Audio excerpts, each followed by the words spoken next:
So you're an author. You probably know this feeling all too well. Writing the book, that's just the first half of the battle. The other half is marketing. And wow, what a world that is, right? It's just filled with tons of advice, strategies that totally contradict each other. It's just a lot of noise. Well, in this explainer, we're going to try to cut right through all that and see what's actually working for authors. Like right now. I mean, does this sound familiar? Oof, that one hits hard, doesn't it? That single quote, it just perfectly captures a feeling so many writers have, that total frustration. You pour your entire heart and soul into a book, and then, when it's time to actually sell it, you just feel lost. It really says everything about the challenge we're talking about here. Yep, that's the big hurdle for authors, isn't it? You've already done the impossible. You've conquered the blank page. But the real journey, finding your readers, that's just beginning. So where on earth do you even start? Well, maybe the best place to begin is by looking at what other authors are actually doing. And to get some real clarity on this, we are diving into some fascinating feedback from 186 authors. They shared exactly what marketing tactics they've tried and what actually worked for them. So this isn't some high-level theory, you know? This is real-world experience, straight from the trenches. All right, let's get into what the data actually shows. I want you to think of what we're about to look at as a kind of a map of the marketing landscape. Now, it's not going to show you the one magic road to success, but it will give us this incredible bird's eye view of what's going on out there and where authors are really putting their energy. So 186, that's not just a number. That represents 186 completely different journeys. We're talking authors from all sorts of genres, all different backgrounds, but they're all trying to navigate the same super complex marketing world. And their collective experience, that's what gives us this really broad, really valuable perspective. And out of all that feedback, we've managed to pull out and rank the top 20 most mentioned marketing methods. And this is where we start to see some really interesting patterns pop up. Okay, so here it is. Here's our map. And probably no surprise to anyone, social media is right there at the top. Over 18% of authors mention it.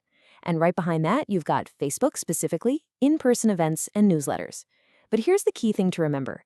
This chart shows us where authors are putting their effort. It doesn't necessarily tell us what's the most effective for every single person. The real story, as always, is in the details. So let's do that now. Let's move from the high-level map down into the territory itself. It's time to hear from the voices in the trenches. Because you have to remember, behind every single one of those percentage points on the chart, there's an author's personal story. A story of trial, of error, and yeah, sometimes of awesome success. Let's kick things off with the big one. The number one tactic mentioned, social media. It's the one that came up more than anything else. But as we're about to see, just saying you use social media can mean a million different things and can lead to wildly different results. Check this out. This is creativity in action. This author says they're making art and TikToks, like saying, if you liked X thing, famous and related, you might like book. See? They're not just screaming, buy my book, into the void. They're actually making cool stuff and cleverly connecting their work to things people already know and love. It's using social media as a creative outlet. And for them, it totally worked. But then, you've got the other side of the coin. And let's be honest, this experience is probably way more common. This author says they've only tried social media posts, which have produced a trickle of sales. A trickle. Sound familiar? It leaves you wondering what else you're supposed to do. And it really just proves that simply being on a platform isn't a strategy.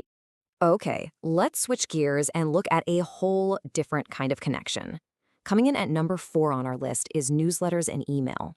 Think about it. In this crazy age of algorithms that are always changing, this is about building a direct line to your readers, a line that you actually own. And this quote just nails why that's so powerful. For this author, their newsletter isn't just another thing they do, it's their strongest marketing tactic. That's huge. It's just a perfect testament to the value of building an audience of people who have literally raised their hands and said, yes, I want to hear from you. All right, let's talk about the high-stakes world of paid ads. This slide just shows the gamble perfectly. On one side, you have an author saying, the best results for my books are Facebook ads, a clear win. But on the other side, so far, Facebook ads has led to a few sales nowhere near what was invested, a total loss. It's a super powerful tool for sure, but man, it clearly takes skill, a budget, and probably a little bit of luck to actually make it pay off. And guess what? We see the exact same story with Amazon ads. One author says it worked very well, while another says it resulted in no sales at all. This is so important. It really drives home one of the biggest themes here. There is no guaranteed win. There's no magic bullet. What works like a charm for one author can be a complete and total dead end for someone else. You know, in this super digital world we live in, I find it fascinating that an old school method is ranked so high. We're talking about in-person events, fairs, conventions, you name it. It's the third most mentioned tactic. It just goes to show you that face-to-face connection still have this incredible power. And this quote is such a great example of that. This author found their best sales at expos and even the Christmas farmers market.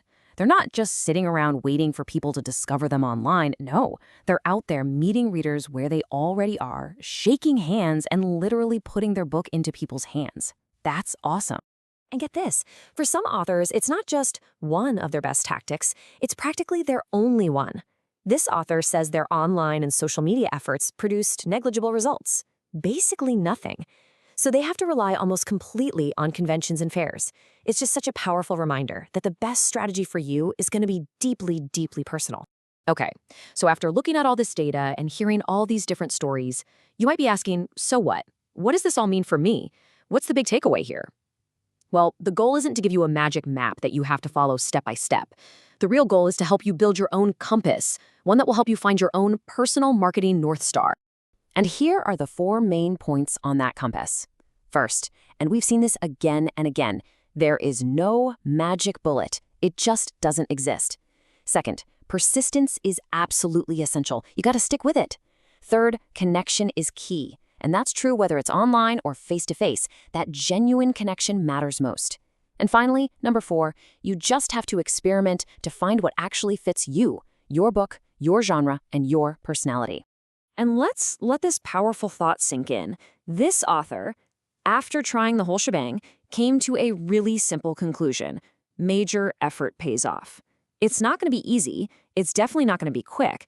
But their story is this great reminder that consistent, focused effort is what really ultimately leads to success. So let's make this real. Let's make it actionable right now. Forget that big, overwhelming list of 20 different tactics for a second. Instead, just ask yourself this one simple question. What is one genuine connection you can make today? Seriously, just one.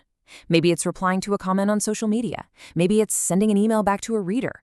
Or maybe it's just looking up a local fair you could attend. That one small connection, that's where real marketing actually begins.